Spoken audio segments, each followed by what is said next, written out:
This conference will now be recorded.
Hello, everybody, and welcome to True Talks with Project Managers.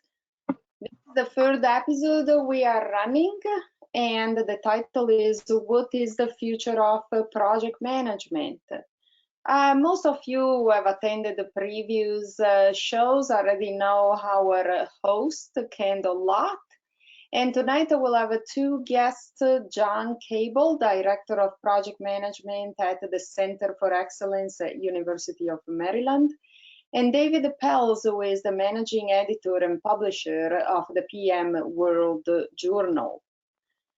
So I would like to start with welcoming everybody and giving you a couple instructions in how we can make this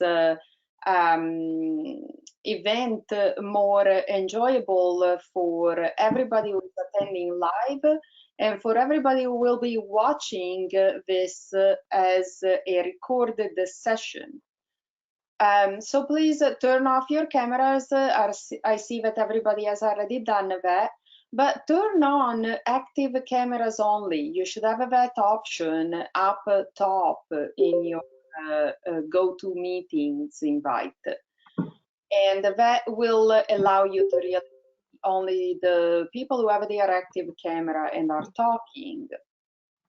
And use the chat for questions.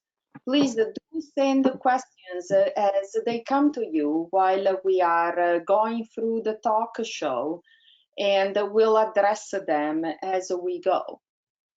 Also, a couple of reminders, you will receive one PDU at the end of this show. Within a couple of days, you'll receive a PDU card. Please take the survey that will come your way. We do appreciate your feedback. We listen to your feedback to improve this event. And also, you'll receive a link to access this registration, again, this recorded video on YouTube. So watch out for that link. And now, without further ado, I would like to bring in our host, who, as you know, is also the host of PM Point of View. But I see Harry, who will be also monitoring the chat. Hi, Harry. He is going to give us the introduction for the night.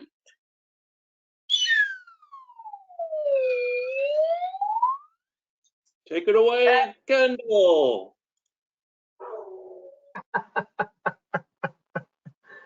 Oh, Harry, is that the best song you can do? Oh, that was almost like Ode to Joy. It was similar. So we got Harry answering questions for you, or rather capturing your questions, guys, as you send them in. So good evening there. Hey, Marina, how you doing? Good. Thank you for being with us again. So here we are in your first term as president, and I think March means the first quarter's down. I remember having to fill that role. We've got some other, I see, officers of chapters up here. 1 quarter down. How do you feel? Excellent. Pause. Excellent. Excellent. Ready Well, for the next how many quarters? That was well, what I remember was, and you officers may remember this as well, is if you haven't figured it out in the first quarter, the problem is it goes so slow, and then all of a sudden it's all over, and everyone's already talking about what next year looks like, and you're like, wait, we didn't get all the plans done for the first year. But you guys started planning how we were going to go live with a webcast back in, wow, when did you contact me? We guys were thinking about this in September, I want to say, maybe a little later, around September. Yes, it was, oh my goodness, like 6-7 months ago right now. Yeah. So everybody online watching in on this, if you're liking it, what you need to do is let your fellow chapter members know, and we'll see what else the other chapters in the region are doing. I know we have some events happening around the chapter, the Beltway here pretty soon. We'll get to hear more about that tonight. So with that, I think what I heard we were set up for tonight is the future of project management, the future of PM, the whole PM world. It's spring, so I guess it's time to talk future stuff, huh, Marina? You decided that this would be a good topic for tonight, huh? So with that, I think I'll get ready to bring our first guest up. But before we do that, I do want to highlight to people that oddly enough, there's a survey and you guys answered it, or people answered before, and we actually used it. So tonight we will not have a break between guests. We're going to go first guest, second guest, and then combine guests. And secondly, we're not saving questions and answers for the end. We will jump in on questions, not quite as they come in, but as Harry gets a chance to see them and see a break, we'll bring it in. So you're going to get to talk with our first guest, or send questions in for our first guest first, and we'll address it and make sure that we get a chance to answer anything that we didn't get a chance to cover. So send your questions in. There's no answers if there's no questions. So we will do that Q&A as we're doing that. So with that, I think I'll start telling us about our first guest. And tonight, you guys are in for a treat. We had some really interesting stuff last time, and this time we have PMI blue bloods. I mean, this is it. These are folks that if you cut them, they bleed PMI. They know project management, they know product management, they know program management, they know portfolio management, and they've been around all of the stuff that we get to appreciate out of the Project Management Institute for many, many decades, 3 and 4 decades apiece, 4 decades apiece, basically. So our opportunity tonight is to talk to people who have watched this industry, this profession grow and flourish, and we're going to then challenge them to think about what do they see as we look forward into the next year and beyond. So with that, I think I'll bring up my my first guest here. We have David Pells. Now, you've probably heard of him or seen his byline somewhere. David's got 4 decades of experience, and you can just plug in the word PMI for everything now, because this character here is unusual. 1, he's a former president of not 1, but 2, say the word, you know you love them, PMI chapters, yeah?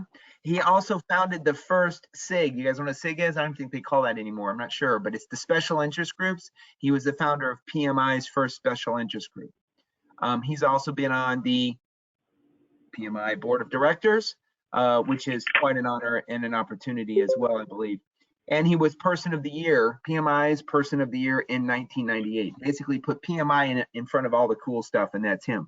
He was also a PMI fellow in 1999. So he's been around and he's conquered the PMI world, and then he started being the editor of the PM World Journal, which is probably where you know him from. So that's an online resource, a global resource, and he ends up publishing a lot of different work from a lot of different people. I was looking through it again today. I hadn't looked at it in a while, and it is quite a source of narratives on project management.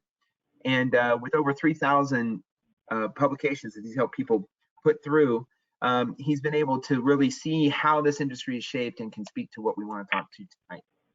And one of the cool things we're going to get to with him, if we get a chance and go a little high out of some of the specifics, he himself is driving some editorials around the project management needs a higher purpose. So there's a question about not only where do we go, but what else are we trying to achieve in the future. So with that, David, how you doing? Come on up, hit the stage. Where do you go? Where'd he go? I see him. There he is. Coming to us from Dallas. Okay, thank you very much, Kendall, and thank you, Marina and Harry, and hello, PMI Southern Maryland chapter members. It's really a pleasure and honor to be here and talking about the future of project management, a hot topic this time of year. Almost every year, you'll see publications and articles and so forth, and here we go again. So I'm going to Does it give ever you. change? Hey, David, it's funny you Yes. mentioned that. So every year we ask, does it actually change each year, or is it a longer trend than that? It's different every year, believe me. Yeah. Usually the future of project management is addressed in the near term, in the context of the near term, current trends, what's going on this year, last year, next year, and so forth. So I want to provide a little maybe longer term perspective on it from my Yeah. perspective. We've had a major pivot, obviously, here in the nation and globally as well. And our industry is probably lined up to help with a lot of the stuff that's been happening in the country in the last year with the changes in economics and things like that. And I'm wondering, one of the things that I observed, and as I listen to a lot of news, I don't know if others of you have experienced this, is we'll talk about an industry changing in the last year due to the lockdown and the pandemic. And almost always now, or not just in industry, it can happen in social affairs as well. It's like, actually, this was already happening. It just sped up. And so now things are just kind of hurtling towards some sort of future they're already headed towards. And so what I wanted to know is, did you see the acceleration of anything happening from a PM trend? Like, if you look forward longer trend, are you seeing us move faster towards anything there? I think we're moving faster towards everything. Yeah. So with that, I'd like to get started. First, I want to reflect a little bit on PMI's 2021 mega trends that they've put on their site, and they're really big picture issues. Number one is the COVID-19 pandemic and the effects and impact of that. Second is climate change. Then you've got equality movements, which may well be U.S. centric, but if you consider human rights, there are other things going on in the world. Shifting global dynamics, that is, globalization and global everything was the catchword just a couple of years ago, and now that's being reframed. And mainstreaming of AI. A year ago, I think, or 2 years ago, AI was the entire focus. All the technology trends and changes, that's shifting a little bit to more social, a more social focus, and that's pretty interesting. The PMI's 2020 Pulse of the Profession was really focused on innovation and in-demand skills and cultural intelligence and PM maturity. And their Pulse of the Profession 2021 just came out today, actually, and it's focused on what they call gymnastic enterprises. That is agile, flexible, change-oriented. That all sort of gets right back to your question, Kendall. That is, everything's changing more rapidly and accelerating and so forth. Do you see the changes then? So, and we've heard about Agile now, frankly, ad nauseum for some while, but you just use the word gymnastics. So that's what they're saying in their Pulse. I'm wondering how else they're applying that. Are they applying that there's just the idea of flexibility and speed? Is that the main focus? I'm going to have to refer you to the report because you're eating into my time. Oh, well, tell me what else you want to talk about here. Then tell me about the scope of project management. Do you see that the area that we need to control or understand or be involved with changing? Yes, absolutely. I've got really 5 main topics I want to mention in the context of the future. And the first one is what I call projects come first, then project management. One of the most significant things that I noticed during the pandemic, and certainly in 2020, was the importance of projects that were being launched, whether it was medical, healthcare, vaccination development, logistics, etc. The value and the importance of these projects was front and center worldwide, not just in the US. Where was project management? It was behind the scenes, if it existed at all. 90% of the stakeholders in the world care about these projects. They don't care about the methodologies being applied. So that's a different perspective that I think is going to have to come to fore. 20, 30 years ago, Dr. Peter Morris in the UK focused on management of projects, management by projects. It was a project-focused orientation. Project management was a function of that, not the other way around. You think we're going to go back to this? That we need to get back to that focus, or that's where it's already headed? That's what's going to have to happen anyway, because that's what people care about. They don't care about us. They care about results. That's just a fact of life.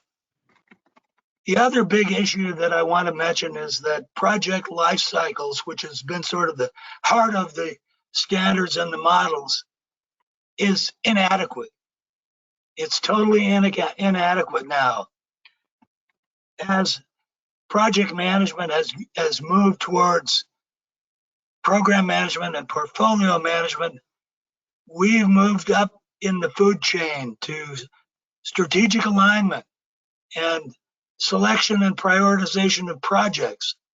And downstream, we've moved to benefits realization and sustainability. Really, project life cycles are a subset of product, asset, and organizational life cycles, and we need to understand them in those contexts. We, in the project management field, have been led to believe really that we're the center of the universe. It's all about better methodology. But in every organization I'm familiar with, it's operations managers, product managers, and asset managers who control the budget. They control it, really rule the roost. So it's David, a different perspective. But David, what will they test us on if they stop talking methodology? Trust me, there's a lot more to learn and a lot more to think about. Anyway, that's a broader perspective, I think, that is coming down the line, and it is inevitable. The other thing is that many of you are familiar with is what's been called projectization of society, of economies, of organizations, the whole project society aspect. That's increasing. There are, no doubt, there are more projects everywhere. And on the one hand, that's leading to the greater demand for project managers and project management. It's also leading to a huge increasing diversity in the type and nature of projects in different industries that are completely different than other industries, different complexities, different conditions, different contexts. So what that means is that one size does not fit all. You've got to have specific context, specific solutions, project management processes, expertise, experience, qualifications, and so forth. So that is, I think, it may be fracturing the PM profession a little bit, but it's really an expansion of our universe. So I see the growth, but it's really broadening dramatically so that not one size fits all. And that'll have a lot of repercussions to careers, to methodologies, to professional organizations, and so forth. Yep. So another trend, and this has been with us for the last 5 or 10 years, that is the whole Agile versus Waterfall perspective or issue. It's a complete false dichotomy. It doesn't exist. Agile and traditional project management have their application areas. They're applicable to different types of projects. For example, one approach may be applicable for a project or maybe a sub-project or an element of a project. For example, what applies to a mega project or a major project or a big, asset development project? It's going to be a mix. And again, it goes back to that wide variety of projects that are now in the world that require context-specific solutions. Projects come first. The project management needs to apply to the project. And the last major point that I want to emphasize, sort of referring to my editorials that you mentioned, is that there's a growing sense of social responsibility in the project management field. Yeah. Social awareness maybe, but if project management is a set of technical and social skills that help achieve things, get things done better, faster, cheaper, and we've got all these problems in the world, society, social problems, global warming, economic disparities, whatever, homelessness. Why shouldn't project management be helping to solve those problems? And I think that's an awareness that's growing.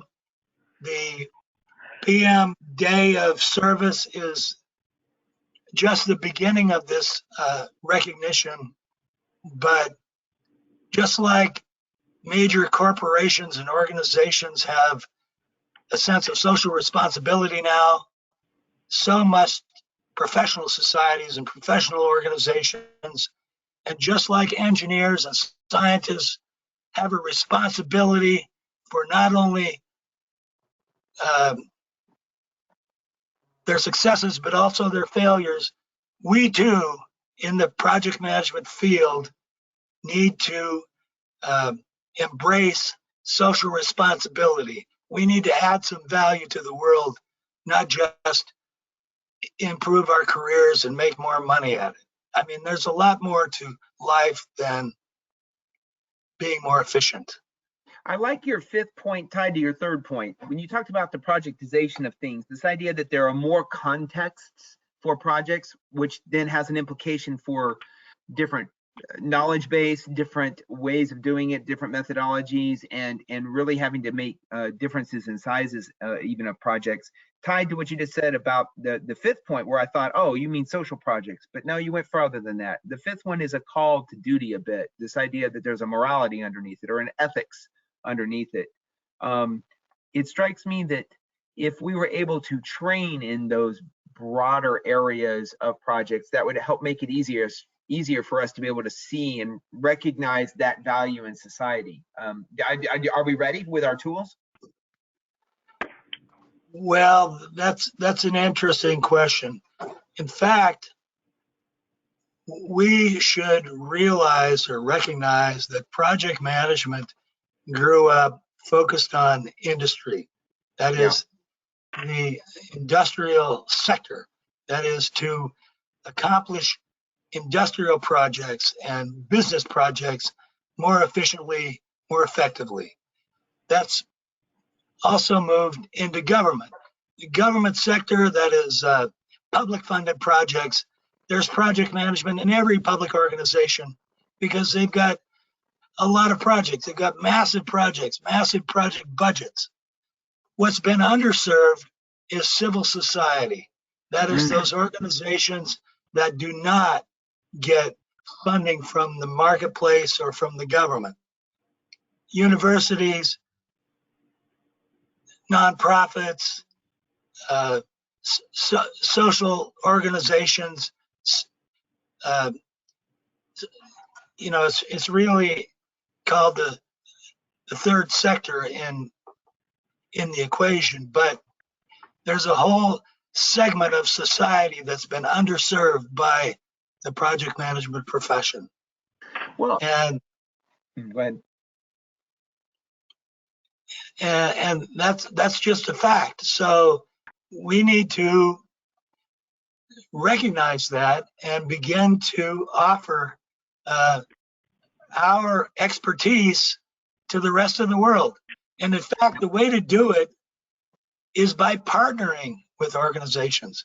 One of the main areas of focus that I'm interested in, or I think is underserved, is the emergency response and crisis management organizations.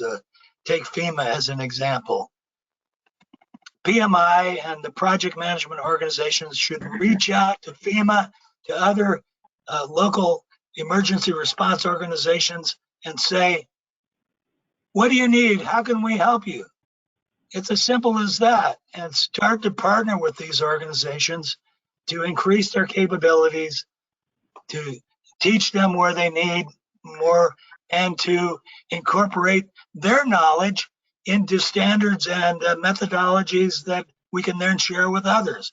There's some major ways that we could have win-wins going on in the PM profession. I mean, we haven't even, it's just the tip of the iceberg, in my opinion. There's so much more that we could do. Well, I want you to hold that thought because we're going to get a chance to get back to that. And I'm glad that we have actually some PM for Change PEMDAS folks here represented here tonight, because I think that was, as you said, that was a shave of the ice on the top of the tip of the iceberg, right?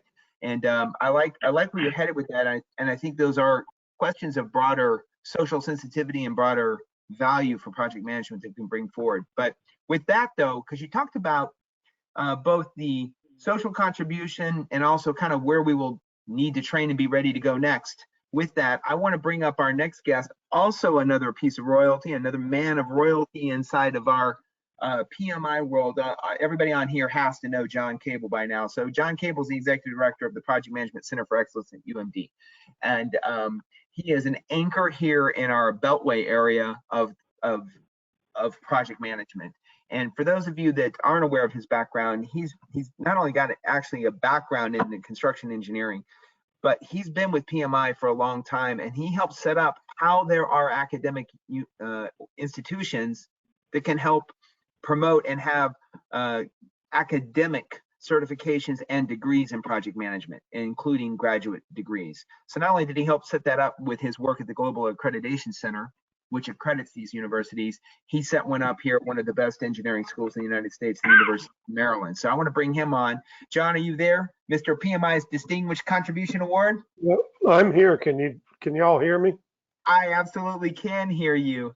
And thank you again for your support, both in PEMDAS and in the chapter efforts around this Beltway, and in making sure that there are people who are trained academically in these fields. So you just heard a big call to arms is what I just heard over there, that things are changing out from underneath us, and that it's not about even cradle to grave project management, but thinking of it as layers. We're pushing up vertically and down in some of this.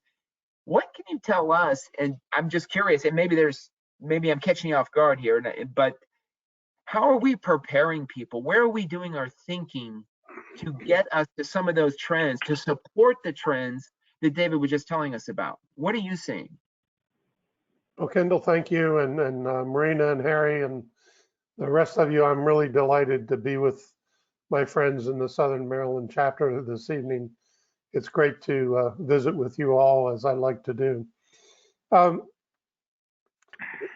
me try to put what you just asked me in a little bit of context. Yeah. And that is that in 1999, when the university hired me, we did a global search, and there were 12 universities in the globe that offered degrees in project management. And the PMI membership was right around 45, 50,000 members. Today, there are over 450 universities that offer full degree programs. And as you all know, the membership at PMI is over 600,000. So my point is, in the last 20 years, there's been explosive growth, both in the professional interest in the management of projects and also in the educators trying to meet the needs of the people that are involved in the management of projects. I think David Pells, and I'm going to stipulate David and I are friends, so it shouldn't come as a big surprise, but he hit the nail right on the head. And those of you that know me know that we really work at trying to keep our finger on the pulse of the profession, the pulse of business, industry, and the government to understand what the needs are, and as those needs are evolving.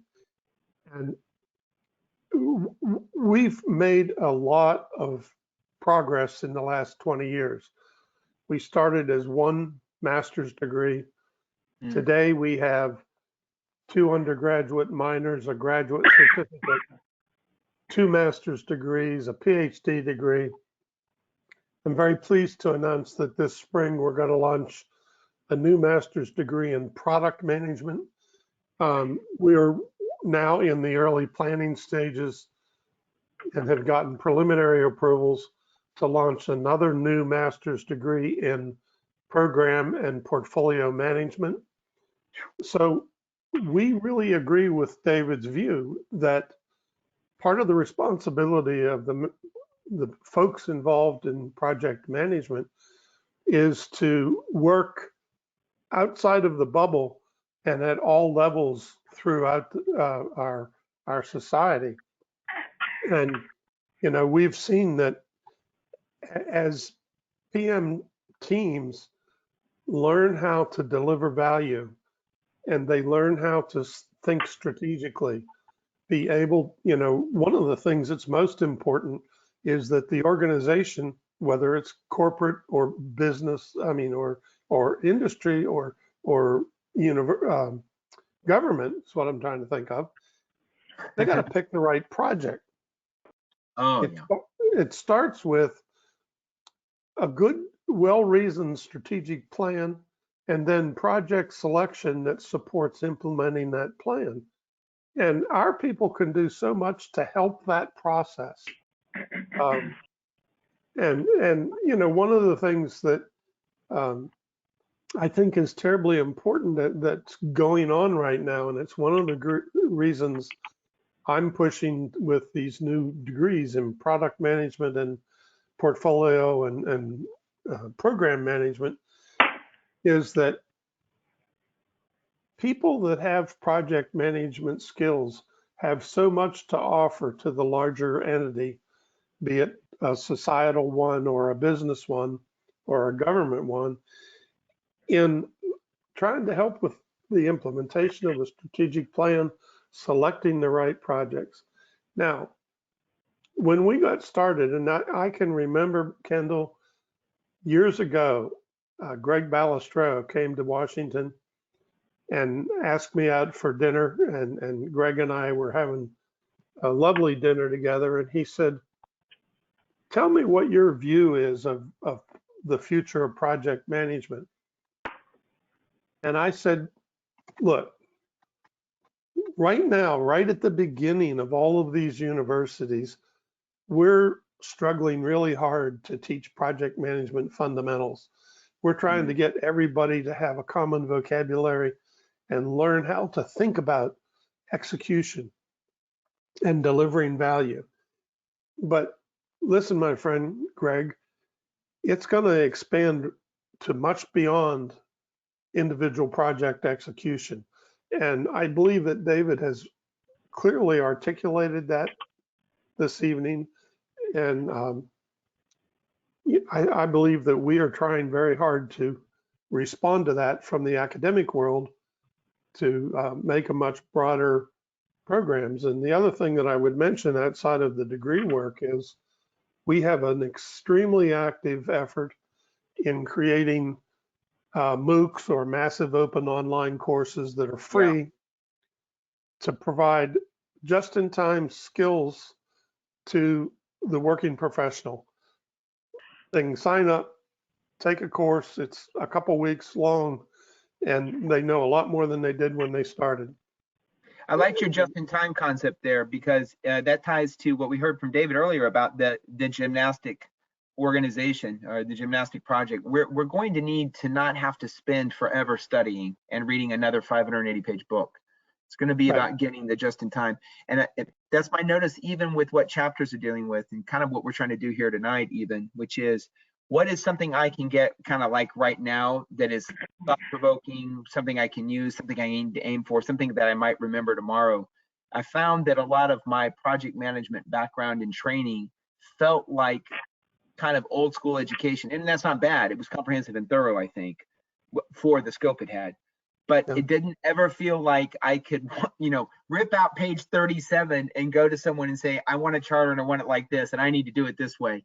So that just in time seems very interesting to me. Are you observing that elsewhere? Or are you seeing you guys as cutting edge, or is that the trend we're seeing across those 450 organizations, do you think? What we're seeing is more and more organizations are recognizing the value of just-in-time training.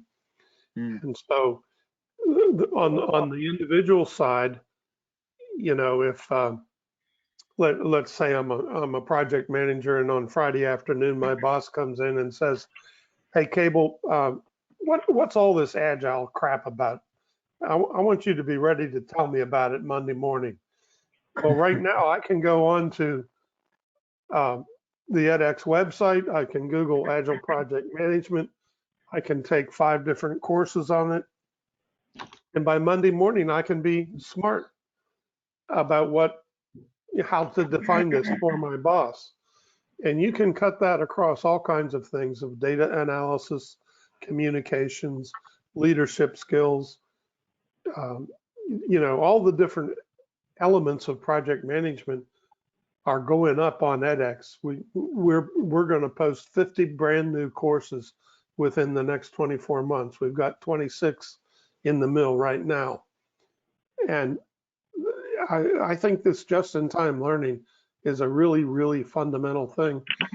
And I'll tell you how successful it is. For our courses that we have up now, we have 11 that are actually operating. We have over 200,000 people from around the globe representing 177 countries taking our courses. And it's just been amazing to me, but I see it as a project manager that there's a tremendous need to provide really high quality just-in-time learning.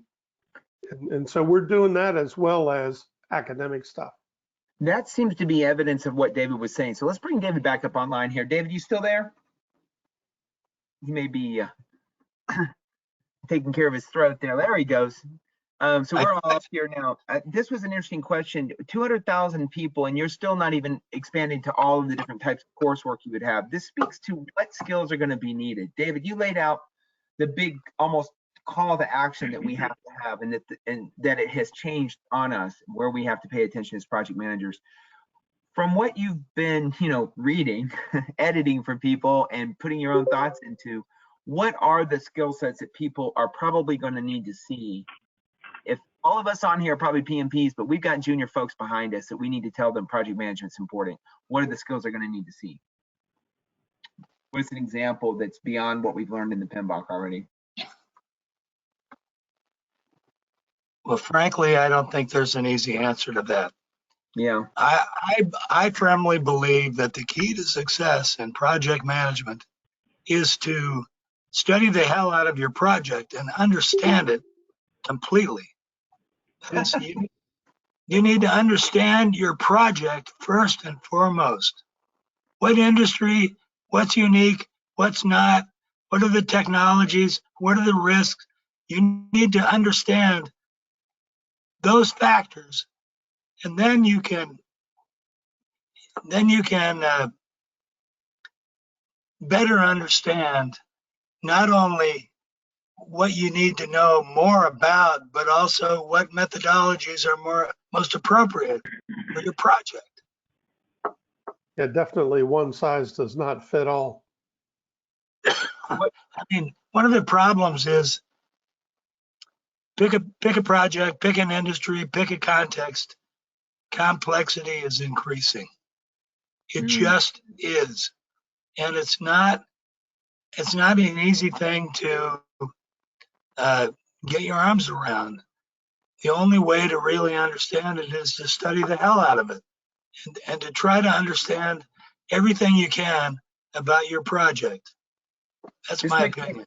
This makes me feel like we're going to be squeezing ourselves into some specialization. Are we done with generalists? Get my PMP and be a generalist and say I'm a project manager, but rather now or indeed, do doctors, do teachers, do nurses need to start having project management elements in their training? I mean, is that what we're saying here? Are we diffusing it? John, I'll defer to you on that one first. Well, Kendall, my response to that is there's always a need for the generalist project manager that is intelligent, well-read, understands context, and can connect the dots. But that well-read generalist is supported by very narrow vision specialists that have certain kinds of skill types. You know, I want to reinforce David's point. One size does not fit all. And on these complex projects, different phases of it could be executed doing different models. And, you know, where it's very appropriate to have a sort of a traditional approach to how you think about something. And it's also very appropriate to use complete agile techniques in other phases. And so it's not either or. And I think that the thing that I'm seeing if I could, I'll just take 10 seconds and tell you a short story. We've got time. I just got a briefing today on the results of a survey that the civil engineering department did to their alumni. These are alumni over a multi-year period. And they asked them, what did they learn in the department that has really proven valuable to them? And almost all of them said project management. And then they asked the question of, what did you not learn that you wish you had? And those people said project management. You know, we are an elective at the undergraduate level, and students that are in the other disciplines at the graduate level can take our courses, and that's their choice. But I found it fascinating that the successful ones said, I really used my project management knowledge the day I graduated. And the ones that looked back and said, I wish I'd studied project management.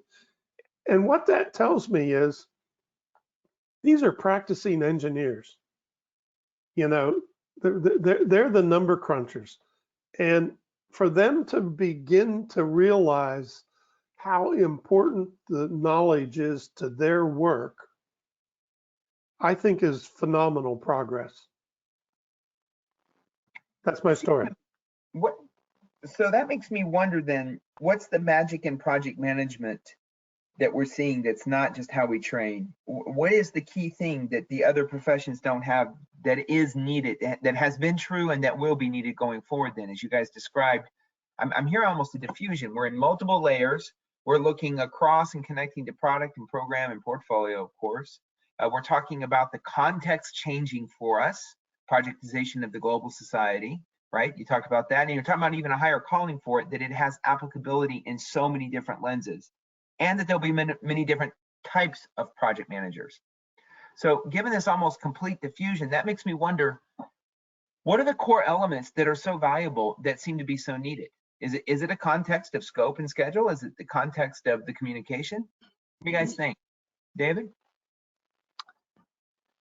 I think one of the most important skills of project management is the mobilization of diverse resources to apply to the problem. That is to reach across organizations, even different functions, different capabilities, to bring the right resources to a project. And then, of course, you've got the leadership and communication processes that are critical, but that's really the skill, the primary skill that project managers bring. That is the ability to find, mobilize, bring the necessary resources to solve a problem, to address a project. I love that answer because it's the marshaling effort. John, you opened with it would be helpful to get the right project selected to begin with. Talk to me about that from a magic of the project manager. Do we have something to say to that, or are we just saying no, that can't be done, or yeah, I can make it happen if? Or why are you putting us on the front end of that? And what is that role with project managers? Well, I'll tell you what I think is terribly important. I think everybody on this call has probably at some point worked on a project that shouldn't have happened. And, you know, it existed for all the wrong reasons. Favorite project of some senior manager.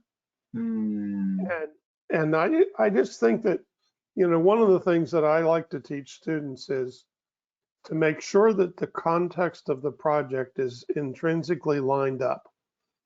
You know, the business purpose of what we're trying to do and how we're trying to do it makes sense. And, you know, that gets to David's thing of, you know, it's not either or, it's and also. You can't take a one-of-a-kind design for a high-tech research laboratory and fast track it. There's too many new, unique things that have to be created. On the other hand, if you've got a project that you've built 1,000 times, you'd be insane not to fast track it and move it as quickly as possible. So that whole front end piece is what's really important, to get it set up properly. You know, we understand the business need, we understand how it fits in, and we can, you know, David's resource thing is perfect because that's but earlier when I said connect the dots, know how to put the thing together to make it happen. So few people, or a lot of people have blinders on. You know, the old image of the accountant sitting with the bright light and the green eye shades and all that crap. So many people have that view toward what they're working in. And we need the generalists that connect the dots, and we need the specialists from all disciplines to work in a team to get this done. And so I think the front end piece is terribly important.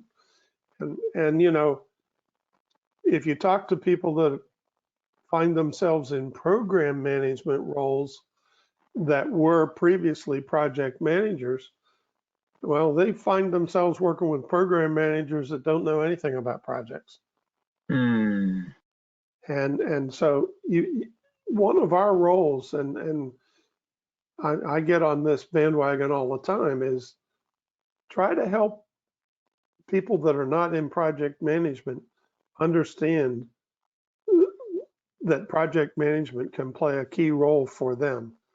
And, you know, I don't remember the year, but you remember, David, when Lou Gerstner took over at IBM and they made the corporate decision to send a whole bunch of people to get project management education and training to implement his strategic plan. And that man understood the relationship between goals and objectives and execution. We got to get more of the people that drive the show, the people with the money, the people with the top decision makers, to understand those connections.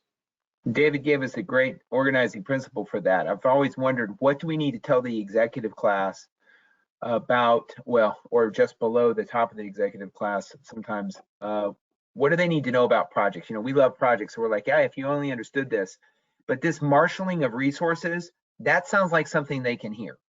This is about using the resources that you're applying in your organization to a better effect. Yeah. David, that you had queued up for us there. All right, your mic came on. David, what you got? I agree. Oh, good. Well, then I have a question for the two of you. I remember back when the idea, at least theoretically, of measuring and evaluating project managers was, you know, did you do it? I mean, it was supposed to be on time, on budget, right? Did you give me what I wanted when you said when I wanted it, and when you said you were going to do it? You had your chance to tell me that the schedule was wrong. You know, you slipped it 3 times, but did you deliver? Is that still how we're going to end up evaluating this? It sounds like, again, we've made this a more almost complex or more flexible space that they're in. How will project managers be evaluated in the future? We want to be successful. We want our junior folks coming up to learn how to be successful.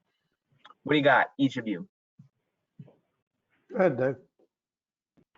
How will we know if we're any good at it, guys? I'd like to comment on this. Yeah.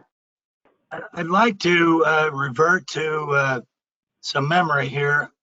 The Project Management Institute, when it was first formed, it's called the Project Management Institute, not Project Manager Institute. Project management is a team approach. It's a team-based function. In most of the projects that I've been associated with, the big ones, the project manager or the project director is not a PMI member. He's a company executive. He's a senior level executive, and he surrounds himself with experts in the resources needed, one of which is project management. Project management is a facilitating function. It's not all about wearing the hat. It's about making the project successful. Many of us in our careers will be in support roles. We won't wear the hat project manager, but we'll be critical to the success of projects. I think that's an important message that's been lost in the last couple dozen years. It's a very, very important perspective to maintain. We can make a lot of money and we can have great careers. We can have successful projects, but we don't need to wear the hat. PMI pushes when you get your cert, you'll end up getting paid more. They don't talk about you'll end up being more effective, or that you will start saving the world, or at least they used to. I haven't read that in a while, but that was where their focus was. I think what you just queued up though is what constitutes a successful project now, right?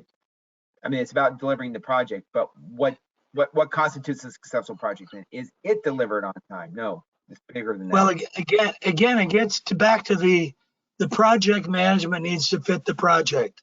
Yeah. In some cases, project managers will be PMPs or PMI certified project managers. In other cases, for example, getting the Pfizer vaccine to millions of people, it's going to be a doctor or a scientist or a bureaucrat. It's not going to be a PMP. Mm-hmm.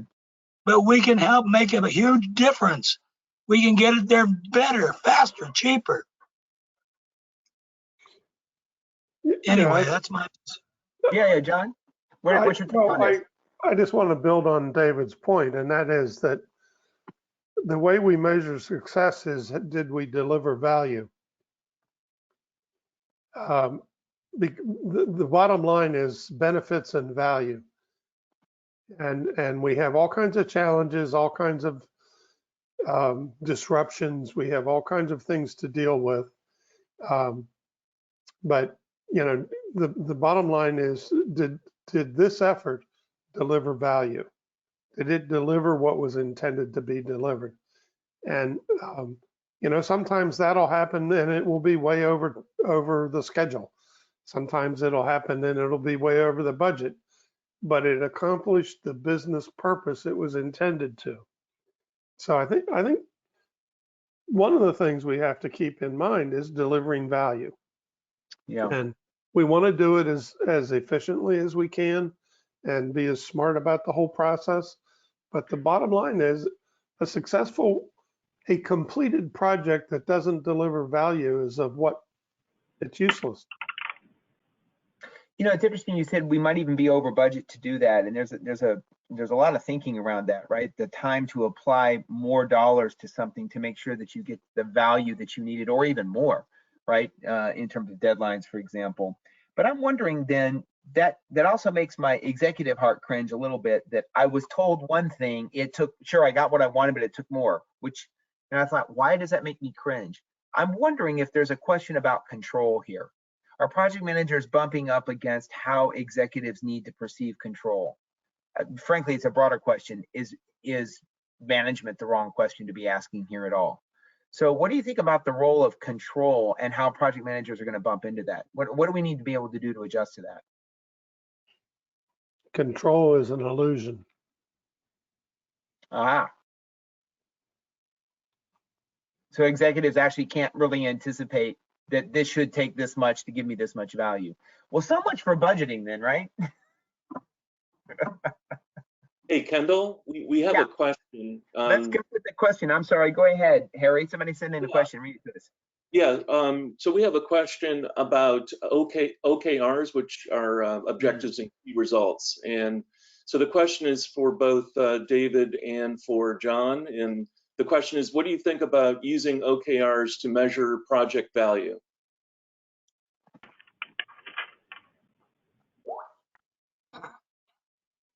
Objectives and key results. Go ahead.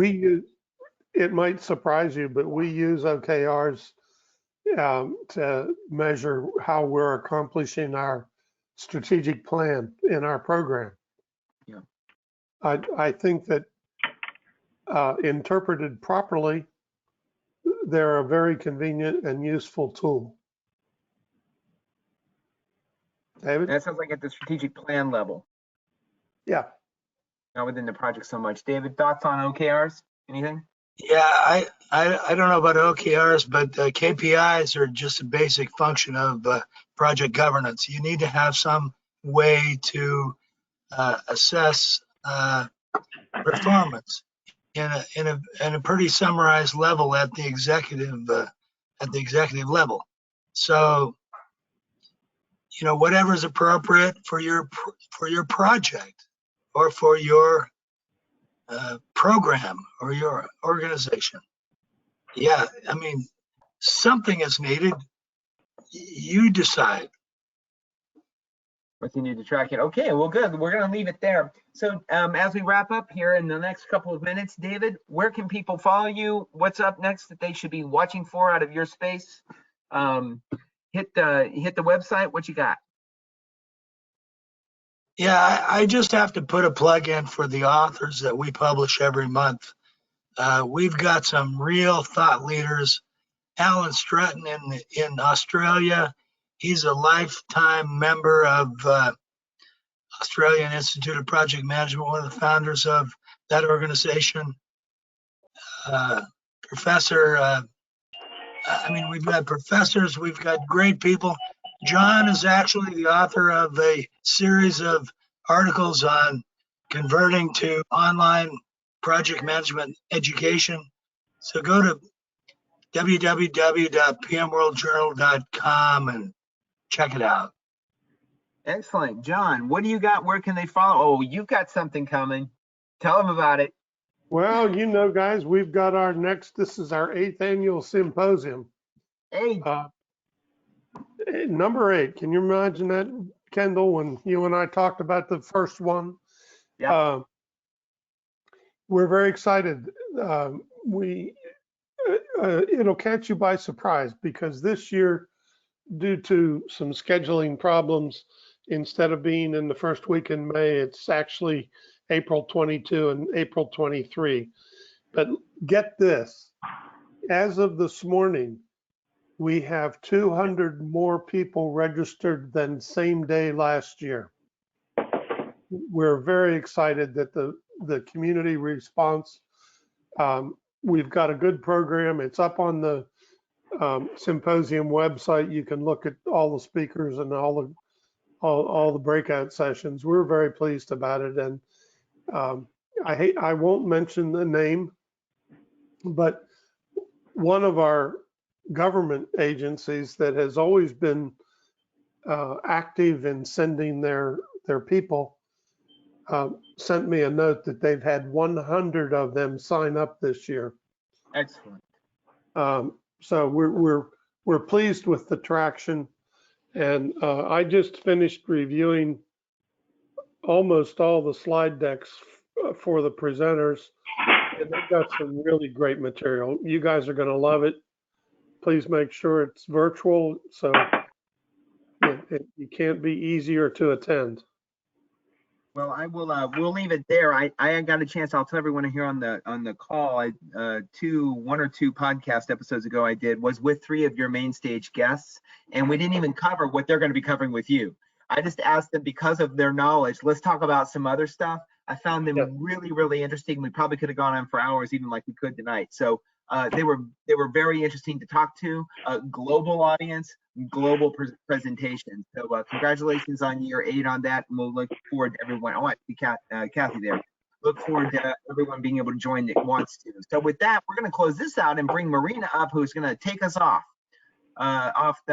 camera and off the end of our program here. What do we have, Marina? What do they need to know?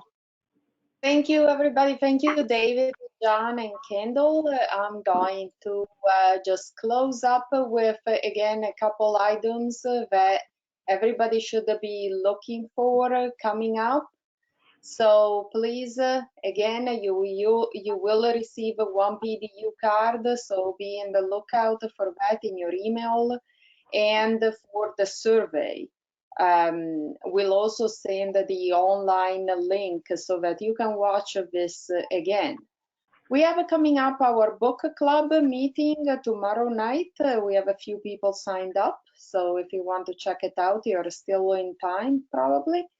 And our next True Talks on why projects fail will be in May. So we are not going to have it in April, but we'll see you back in May. And with that, we thank you for being here, and we hope you all had a good night, and you are going to join us back again in May. Thank you, everybody, and see you in May.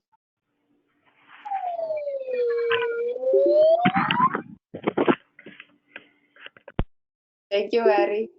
Thank you, everybody. Yep, thanks a lot. Thank you. Thank you. Have a good night. Good night.